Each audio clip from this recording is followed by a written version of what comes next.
দুপুর সবাইকে নমস্কার। সবাইকে আমি পম্পি চলে এসেছি আবারও দুপুরে রান্নাবান্নার একটা ছোট্ট ভিডিও নিয়ে। আজকে দুপুরে বানিয়েছি মুগ ডাল বেটে বড়া করে তরকারি। তো চলুন আমি কিভাবে রান্নাটা করলাম আপনাদের সাথে পুরো ভিডিও শেয়ার করব, আশা করি ভালো লাগবে। তো প্রথমে মুগ ডালটাকে আমি ভিজিয়ে রেখে দিয়েছিলাম আধ ঘন্টা আগে। মুগ ডালটা একটু ফুলে গেছে, এখন পাটার মধ্যে মুগ ডালটাকে আমি বেটে নিলাম। তো মুগ ডাল বাটা হয়ে গেছে, আর ডাল বাটার পর করব বড়া, ওই জন্য ডাল বাটার মধ্যে দিয়ে দিলাম একটুখানি আদা কুচি, দিয়েছি 2টা কাঁচা লঙ্কাকে জিরি করে, দিয়েছি পরিমাণ মতো লবণ, দিয়েছি হলুদের গুঁড়ো, অল্প একটু দিয়েছি লঙ্কার গুঁড়ো, আর অল্প একটু জিরের গুঁড়ো দিয়ে ভালো করে মাখিয়ে নেব। আর তারপর দিয়ে দিলাম অল্প একটু বেসন দিয়ে সব কিছুর সাথে সুন্দর করে ডালটাকে মাখিয়ে রেখে দিলাম। ওইদিকে তেল গরম করে নিয়েছি একটা কড়াইতে, অল্প একটু তেলটাকে কম স্টিমে সুন্দর করে ছোট ছোট করে বড়া দিয়ে এইভাবে করে ডালের বড়াগুলোকে সবগুলো ভেজে তুলে নেব। তো আজকে ডালের বড়ার মধ্যে লাই পাতা দিয়ে বানাবো ভেবেছিলাম, তো দেখলাম লাই পাতাগুলো সব লাল লাল হয়ে গেছে। তো কয়েকটা লাই পাতাকে ভেজে নিয়েছি, ভেজে একটু টুকরো টুকরো করে কেটে নিয়েছি। এদিকে আজকে তরকারিটা একটা মশলা দিয়ে বানাবো। তো মশলাটা রেডি করে নিচ্ছি। একটু কড়াইয়ের মধ্যে মশলাটাকে টেলে নিয়েছি। এই মশলার মধ্যে দিয়েছি গোটা জিরে, গোটা ধনিয়া, মৌরি, দিয়েছি কালো জিরা, দিয়েছি গোটা গরম মশলা, তেজপাতা, একটা শুকনো লঙ্কা, সব কিছুকে একটু টেলে নিয়েছি। এদিকে আমার বড়াগুলো সব ভাজা হয়ে গেছে লাল লাল করে। আর ওই যে ভেজে নিয়েছিলাম মশলাগুলোকে, এই মশলাটাকে পাটার মধ্যে বেটে নিয়েছি। এই মশলা দিয়ে আজকের তরকারিটা রান্না করব। তো এই যে ডালের যে বড়াটা রান্না করেছিলাম, সেই ডালের বড়ার তেলটা যে রয়েছে ওই তেলের মধ্যে দিয়ে দিলাম কালো জিরা, কাঁচা লঙ্কা ফোড়নে, দিয়েছি অল্প একটু আদা গ্রেট করে রেখেছিলাম, আদা গ্রেটটা, আর ওই যে বাটা মশলাটাকে দিয়ে ভালো করে নাড়াচাড়া করে সবগুলো মশলাকে সুন্দর করে ভেজে নেব। তো এইভাবে করে সুন্দর করে মশলাটাকে ভেজে নিচ্ছি। এখন দিয়ে দিলাম পরিমাণ মতো লবণ, দিব একটু হলুদের গুঁড়ো,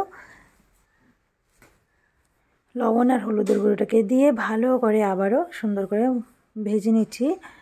সব মশলাগুলোকে ভেজে এর মধ্যে দিয়ে দিব লাই পাতা, যে লাই পাতাগুলোকে আমি কেটে রেখেছি টুকরা টুকরা করে, সেই লাই পাতাটাকেও এর মধ্যে অ্যাড করে নেব। একটু তেলের পরিমাণটা বেশি দিয়েছি, কারণ এই তরকারিটা একদম ঝোল কম হবে, একটু মাখা মাখা তরকারি, ওই জন্য একটু তেলের পরিমাণটা বেশি দিয়েছি। তো এখন দিয়ে দিলাম লাই পাতাগুলো টুকরা টুকরা করে কেটে রেখেছিলাম। একটু পাতাটা বেশি হলে ভালো লাগতো, তবে একটু কমই আছে লাই পাতাটা। তো লাই পাতা যেটুকুন আছে ওইটুকুনকে দিয়ে ভালো করে নাড়াচাড়া করে ভেজে নিয়েছি। এখন একটু জল দিয়ে আবারও সুন্দর করে ভেজে নেব।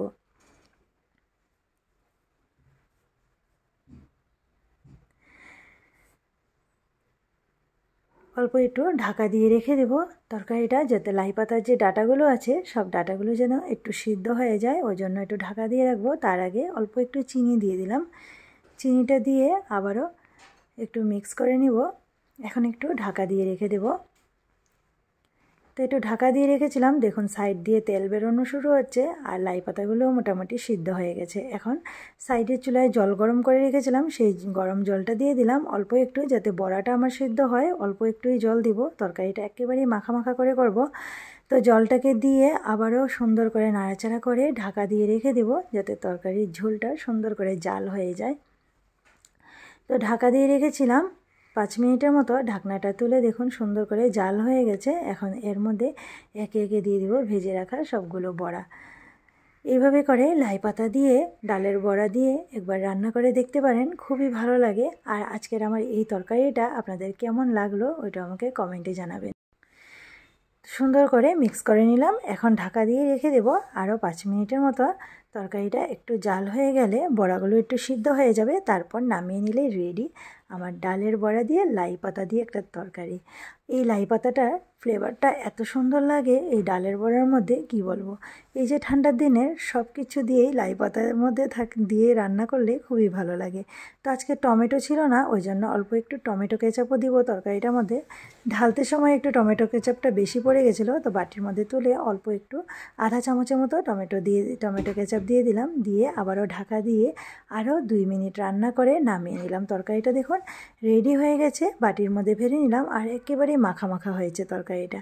দেখতে কেমন হয়েছে নিশ্চয়ই কমেন্টে জানাবেন। খেতে অসাধারণ টেস্ট হয়েছিল। ওই যে ভাজা মশলার একটা ফ্লেভার খুবই সুন্দর হয়েছিল। একবার রান্না করে দেখতে পারেন, আশা করি ভালো লাগবে। আর আমার ভিডিও আপনাদের কেমন লাগলো নিশ্চয়ই কমেন্টে জানাবেন। ভালো লাগলে একটা লাইক করে আমার পাশে থাকবেন।